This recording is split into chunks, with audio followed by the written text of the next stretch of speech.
Hey, what's up, y'all? I'm comedian Ian Edwards, and you're listening to Jim on Bass. Welcome to the Jim on Bass podcast. My name is Jim Stevens, and this is the podcast that catches you up with some of your favorite athletes and other entertainment figures. For today's very special guest, we have on a stand-up comedian. He's written for shows like The Big House starring Kevin Hart, ABC's Blackish with Anthony Anderson. He's also been a part of MTV's Punk'd, and he has his own podcast, The Soccer Comic Rant. Please welcome the great Ian Edwards. Ian, how are you? I'm good, fam. How you doing, Jim? Doing good. What have you been up to lately? Just doing a lot of stand-up locally and starting to go out more because the pandemic kind of threw my rhythm off. Yeah. And I was also writing on some shows and stuff like that over Zoom. So still doing some of that, stand-up, and getting out on the road and working on my act, hoping to shoot something soon. Okay. Yeah.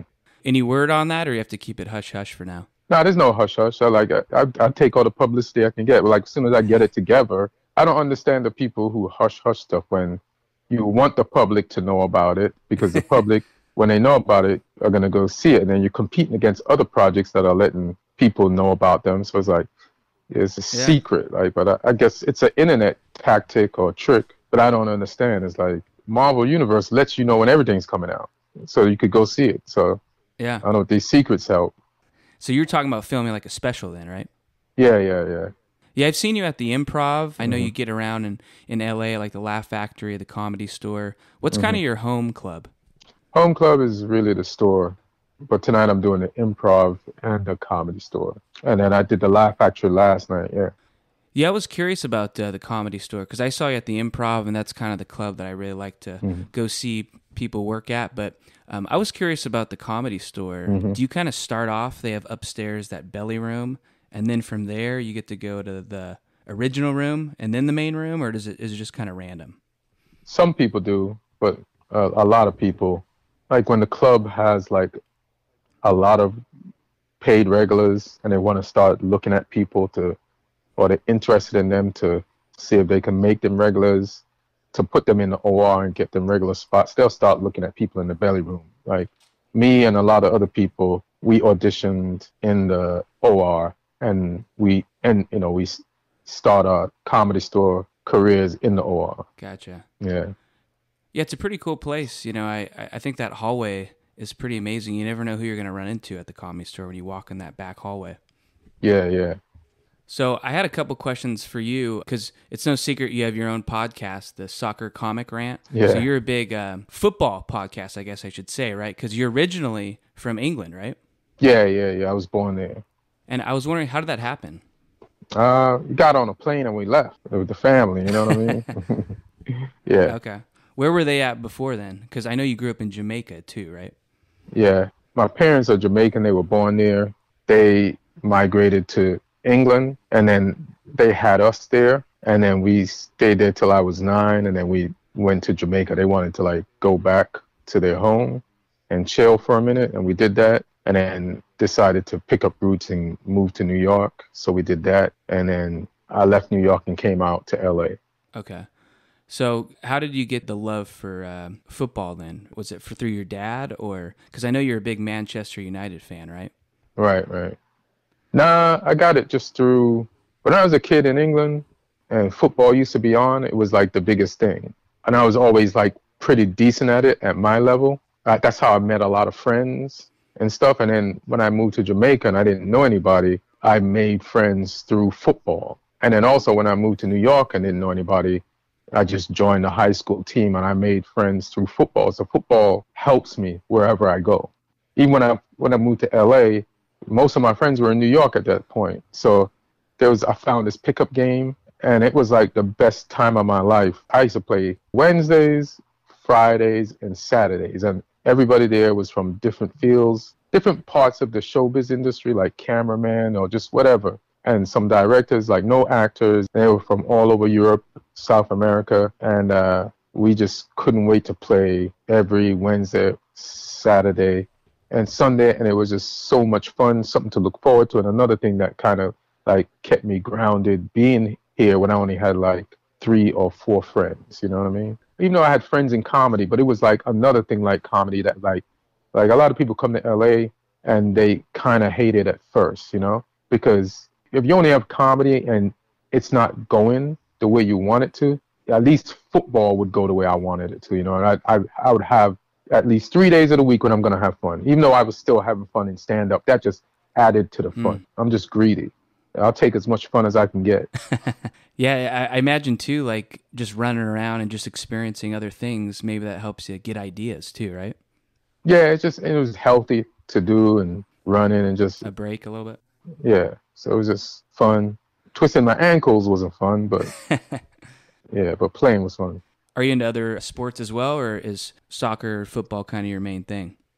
I used to love American football. I used to love basketball. Okay. And but there's no time to like watch all of it. Can't watch college football and American football and the MLS, the Premier League, you can't the NBA, college basketball. You gotta give something up. Well, I figured you were a basketball guy because I know in one of your bits you referenced Sam Cassell, and he's kind of a deep pick. You got to know your stuff to know Sam Cassell. He was big during his time, yeah. That's true. But yeah. Well, the other thing too that I've picked up on you is you have some good fashion taste. I know you've worn some Gibson shirts, some Jimi Hendrix shirts. So I was a little curious about your music taste. I'm all over the place. I like it. I like any good music in any genre. Okay. And some of the music that I've started to like in my last 5-6 years has surprised me. Like what? Like I wasn't into EDM, and then I went to Coachella, and there was nothing on the schedule that I wanted to see at the time. Mm-hmm. And then there was I think it was David Guetta or somebody was playing in a tent, or like one of those big DJs. Yeah. Like in a Sahara tent. And I was like, let me just go over there and see what's up. Mm-hmm. So I went over there, and it was packed. So I kind of got in through the side, and then I was listening to it. I said, all right, I'm good. And when I tried to turn to get out the tent, I was walled in by people, and they were all jumping up and down. And I was like stuck. And I felt claustrophobic. I wanted to get out, and I couldn't. So then I was just like, you got to stay until this is over. The only way to get out is when this is over. and then I just started enjoying it. And I was like, oh, shit, I get this. Mm-hmm. Yeah. And the people are cool, too, at EDM shows. Everyone's happy, Yeah, it's all love, Yeah. So why wouldn't you want to be around it? Yeah, I went to my first EDM show in March, actually in Butlins. I don't know if you ever went there in England. Mm-hmm. And it was a great time. Mm-hmm. How are you with your family? Like, do they watch you perform? Because, you talk a little bit about anything and everything. So is there any stuff that you feel uncomfortable that they see, or are you kind of past that at this point? I'm past it, but I don't invite them to shows either. Okay. Yeah. Are they in Jamaica or? No, they're in America. Oh, okay. Yeah. But, I see them. Like, I just did some shows on the East Coast.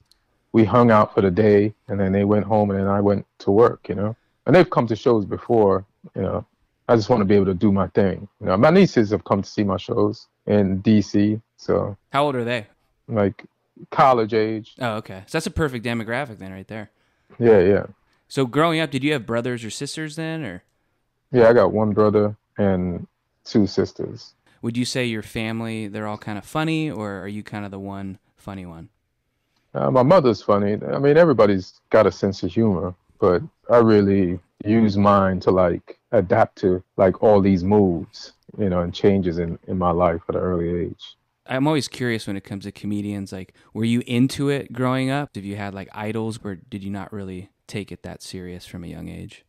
Nah, I wasn't into like being a stand-up like from an early age, but what I did realize was like like I wasn't like the typical handsome person, so I was like, to talk to people and to break the ice and talk to girls, like being funny is a good tool to have, you know what I mean? Yeah. So it's like I'd be like focus on saying some funny shit. Well, when did you become kind of like a writer then? Did you go to college? Did that kind of start your career, or did stand-up come first? Nah, stand-up came first, but I did go to college, and I did graduate with a communication degree, which I never picked up, so I still got to go get that. And I never went to my graduation either.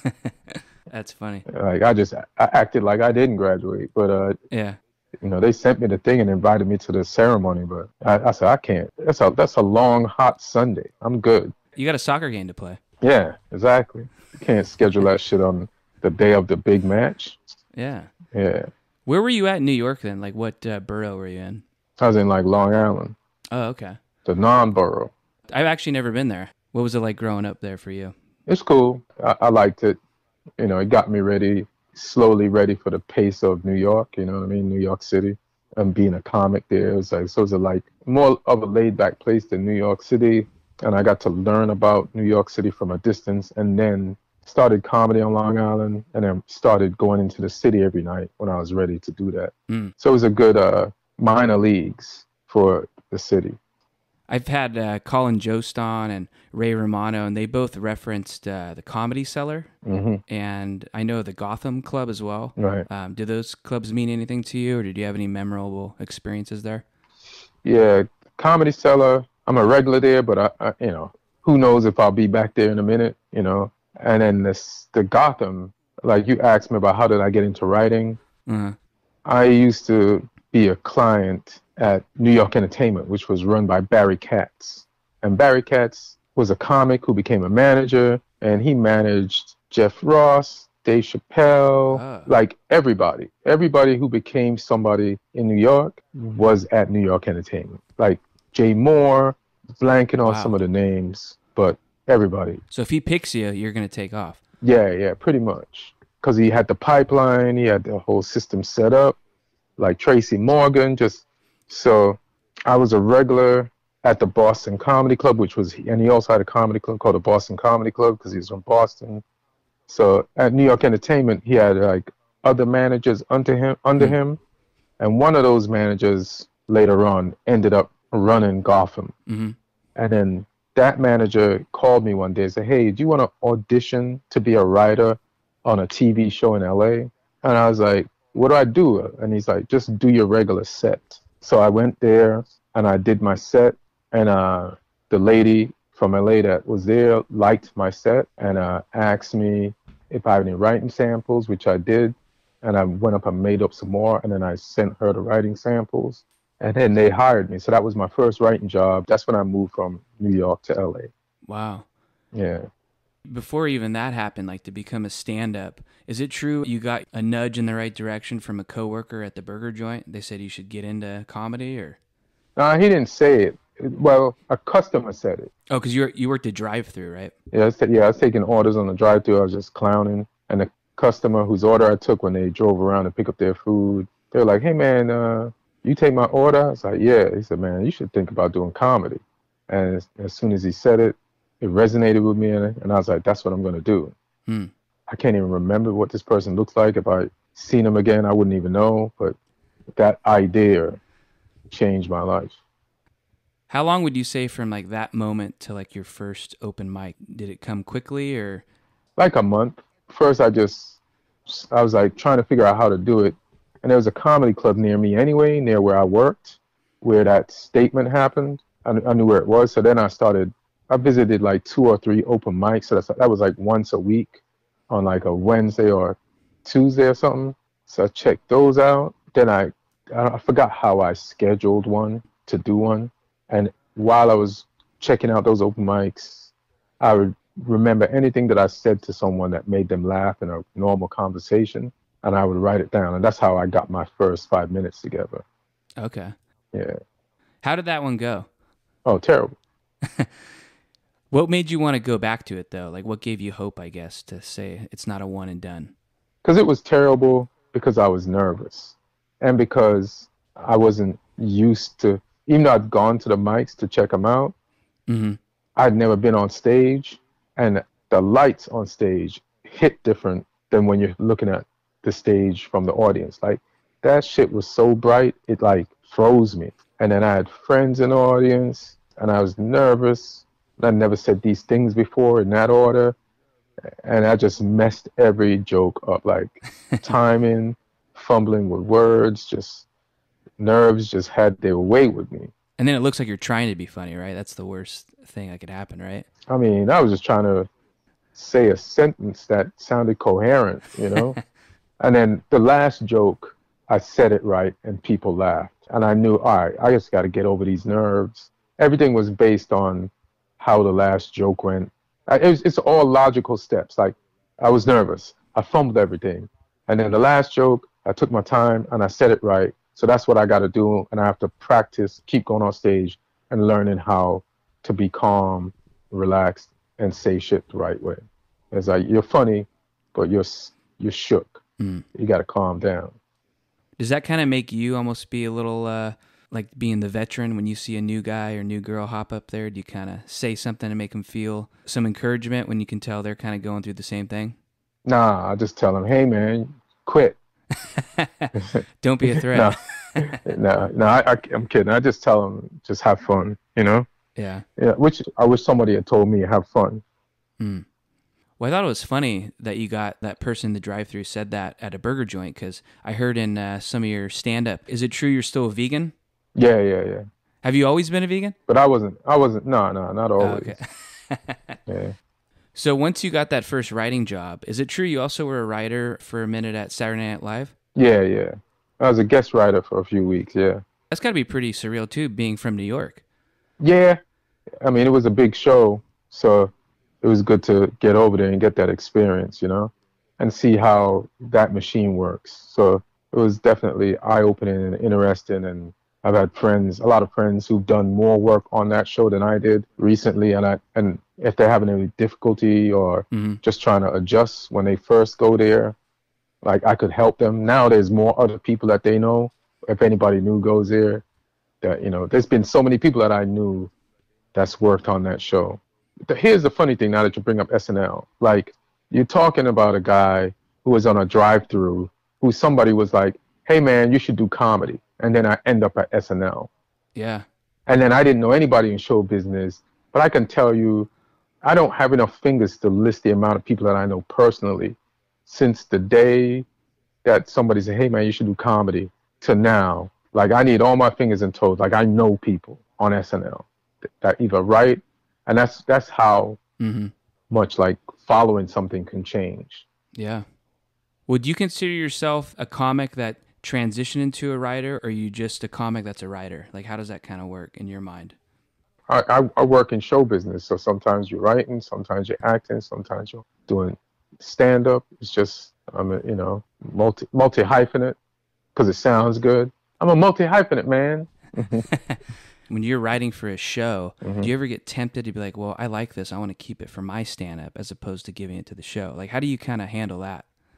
Yeah, like if you write something that you like and you start thinking, I want to keep this for myself, that's like you're saying to yourself, you have a finite number of ideas. Like if I cap how much I can give over the entirety of my life, then I'll have a cap. It's all a mindset. If I'm like, I have an infinite amount of comedy in me, and every time I need something from my well, I can put the bucket in there and pull something out, then something will always come out. If I cap it out of fear, then there would be nothing in there when I need it.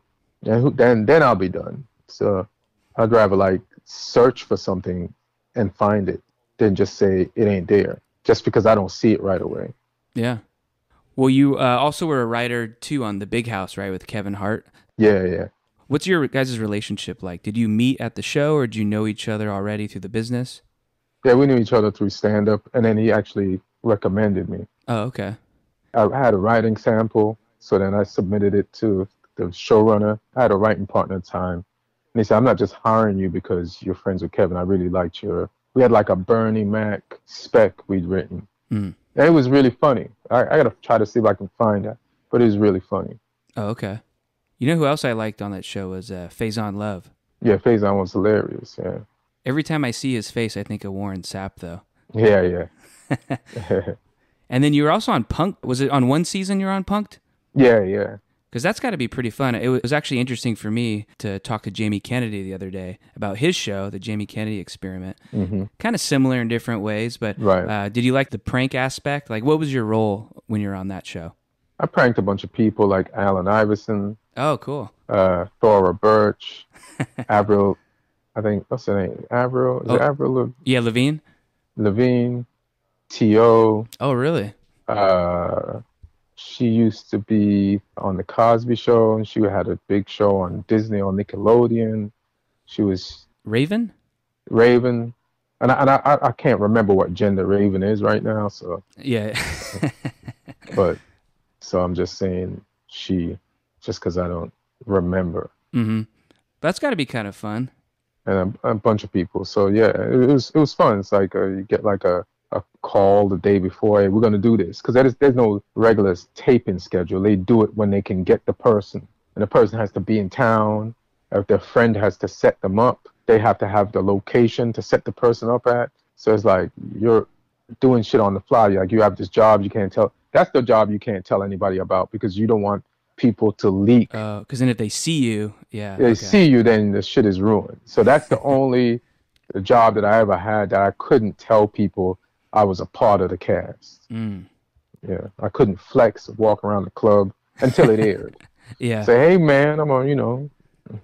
Did you write then some of those pranks, like with Ashton Kutcher, or just did he even really have much of a part of that?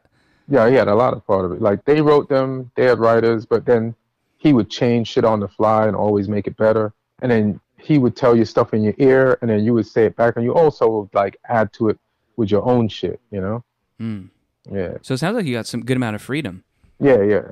Everybody chipped in and made it, good show. Yeah. One of my favorite comedians too, and I love listening to his podcast, is Dean Del Rey. And you guys are like buddies, right? Aren't you pretty good friends? Yeah, I bless him with my presence, you know what I mean? Somebody like that needs good people in his life, so yeah. So you're a good influence for him. Yeah, yeah. That's the homie. Yeah, it's the homie. Yeah. Well, I saw a picture of you on Instagram a while ago. A friend of mine, she's doing the comedian route, and she ran into you guys, I think, on a dog walk. So you guys are out walking the dog together. Oh, I know what you're talking about. Yeah. Yeah. Do you have a dog too, or were you just out with Dean that day? No, we was just out. Sometimes we go to house openings on Sunday. I think we were heading to one or from one, and then we ran into her. Yeah, something in that neighborhood. Yeah. That's cool. Yeah. I think I had heard on his podcast, he kind of had his act going, he was doing his thing, and then is it true you sort of reinvented his style or helped motivate him to change how he was going about it? Yeah, I'll just give him advice. Like sometimes comics, we want to get the laugh, and sometimes, everybody's done it. Me, Patrice, like sometimes you have like an easy joke or a bit that you're doing that is suspect. That's like kind of, even if it's not hacky, it's just like, that's not going to make your overall thing better being dependent on that, And sometimes you need something like that in your act just for a while as a bridge to get to other shit you're trying or to keep the laughs going while you experiment. So it's fine. But if he has something like that, he had the bit like that, he was doing too much and too long and being too dependent on it. And I'd be like, hey man, it's time to grow out of that bit. Mm. Well, how did you guys meet? Just in the comedy scene, or do you even remember? Yeah, in the comedy scene, yeah. Oh, okay. Yeah. Because I got to say, to start, like you said, someone making a comment in the drive-thru, and then it seems like you're friends with the guys like Bill Burr, Joe Rogan, Conan. Mm-hmm. It's got to be pretty surreal. Or are you kind of over that too? No, it's still kind of surreal because Conan, when I met Conan, he was already big, But like Rogan and Burr, like we were all like grinding together. So it's just funny or kind of bananas to see the people that you were grinding with together. Nobody knew what everybody would turn into. So it's just kind of crazy that like, wow, look what these guys did. Like, who knew, So, and especially to see the way people or what people think of them now. And you're like, but I know that guy, and they all deserve it, and they all like are hardworking people. But it is kind of, I guess, surreal is a good word. Like, wow, who knew? Like that, this is where these people were gonna go, And everything I've heard, we had Craig Conan on recently, and Mm-hmm. It sounds like Joe Rogan and Bill Burr are just top-notch guys, like great guys behind the scenes, 100%. And don't really need people to know about it either, They just do it because they're good people. 100%. They, like Burr's helped out, like I don't even ask him, and same thing with Rogan. And then Rogan, they both help a lot of people. Like they'll find out something and just call somebody up and say, hey, this is where you go here to get this. I heard you need that, And then they do it all the time, man. And also, they're good business people. You're like, how the fuck did you know that? Like, you're a comic. How did you know you could monetize that? How did you know that would be a thing? They're, they're Mm. like, they look into shit beyond, so that's another thing where you're like, you would think technology and time would pass like them by, but Yeah. they're right up there as far as anything like the Gen Zers or millennials were. It's one thing to make it in show business, but it's another thing to like survive it and be at the forefront of it when at a time when the business is trying to like age you out, Yeah. and then to be where they're at, some shit, man. Well, I was even thinking about like with Conan, because then he started the Team Coco Records, right? So I mean, I feel Hmm. like that's kind of thinking way ahead of your time. And you were the first artist he signed, right? So were you guys already friends, or? Like we're never really friends, but I think he always liked having me on the show, and he was always mad cool. And I always thought he was funny as shit. And when they decided to have a record label, and I hadn't done an album or a special yet, so I had the material, and he was like, through his JP Buck, who was his talent coordinator for comics at the time, they was like, I don't know who suggested it to who, but they were like, yeah. And I was like, all right. Now, I don't think the album did that well, and I probably ruined the label, but, And you're talking about 100% half-assed, which I like. yeah, a lot of people like that album. I wanted to ask you if it's true. One of the jokes you tell in that album is you have a sleepwalking friend. He'll make you like a 5-course meal, and he goes out for like 10-mile runs. Was that actually true, some of that, or? Nah, I just thought Okay. it could be, though. I just don't know that Yeah. person. Yeah. I'm still fingers crossed. You never know these days. Yeah. Why not? Yeah. One other person I wanted to talk about really quick was, I imagine you probably grew up being a fan of like Snoop Dogg, right? And you've gotten to work with him. Yeah, yeah. He seems like one of those guys who would be just how you see him is actually maybe how he truly is in real life. Yeah, he's got this energy about him. When you meet him, you find out, you're like, oh, this motherfucker. You feel how smart he is, and you get it right away, like where he's at, why he's got all the longevity. And we're by no means friends, but Hmm. he's definitely hired me. I worked with him on Lyricist Lounge, and he's hired me to write on. He had a show called Snoop After Dark, Yeah. and we wrote some sketches for him, and was in them with him too. Nice. Yeah. And you being a New York guy, haven't you done some work or performed at the Apollo Theater? Yeah, yeah. Because that's got to be pretty cool. I mean, all the history in there. Yeah. But if you don't come correct, they'll boo your ass. So it's also terrifying. I mean, back then, if you're a comic and you wasn't hitting on all cylinders, boo, you could kill 9 jokes in a row and tell a bad one. They'll be like, boo. And you're like, what about the last 9? Boo. Wow. You should have had 10, nigga. What was that for? Was that for a HBO thing or when you were there? Now, I just used to try out for the Wednesday night amateur night, so the Wednesday night amateur night was the show that they eventually became Showtime at the Apollo on TV, but they used to just do it on Wednesday night. So we used to go, I think, was it the day before? We had to go up there and audition to the Black National Theater and audition in a room with a bunch of other people who were auditioning just to be on the Wednesday non-televised Showtime at the Apollo Wednesday night at Harlem. So we used to go, I think it was Tuesday or Monday, I can't remember, and audition. And you could bomb in the audition. You could get booed in the audition. Wow. See, that's scary. Yeah. Nobody's like, but it also makes you like bring it. Like you're like, you ain't trying to get booed. Yeah. Well, I saw a clip a couple nights ago. I don't know if you saw it. It's going around on Instagram. Jamie Kennedy was doing a show. I think it maybe at the Ventura Laugh Factory. And I was wondering how you handle the crowd when they're out of line. It was this drunk guy, and then Jamie kind of called him out, and then they're going back and forth, and the guy was just sloppy drunk. And he actually got onto the stage, uninvited. So I'm curious, do you kind of have like a go-to move that you have in your holster in case people heckle you or do anything like that? Yeah, I just relax and have fun with it and just go with it, Any athlete, they're best when they're relaxed. Like you're in the Bay Area. Yeah, yep. remember you fan of Joe Montana? Yep. It was a Super Bowl, and Joe Cool. yeah, it was a Super Bowl, and they were down, and there's like one play left, and they go back to the huddle, and he says in the huddle, "Look at John Candy," and he's laughing. He's like pointing at John Candy in the stands, and then calls the play and throws the touchdown. He just you just gotta relax, and then the best will come out of you. Like you can do good, like all tense and all that, but I think the best I've ever been is just when I just relax. So I just like, all right, let's relax right now and roll with this, and don't be afraid to like abandon the act that I brought to do tonight. Maybe this ain't the night for that. It's fine. Yeah. Well, you've also done some acting. I saw a movie actually a few nights ago, Tangerine, that you were in. Mm-hmm. Do you have any more acting down the pipeline, or is that something you'd want to get in, like for bigger roles, obviously? Or Yeah. Right now, I'm just acting on Instagram.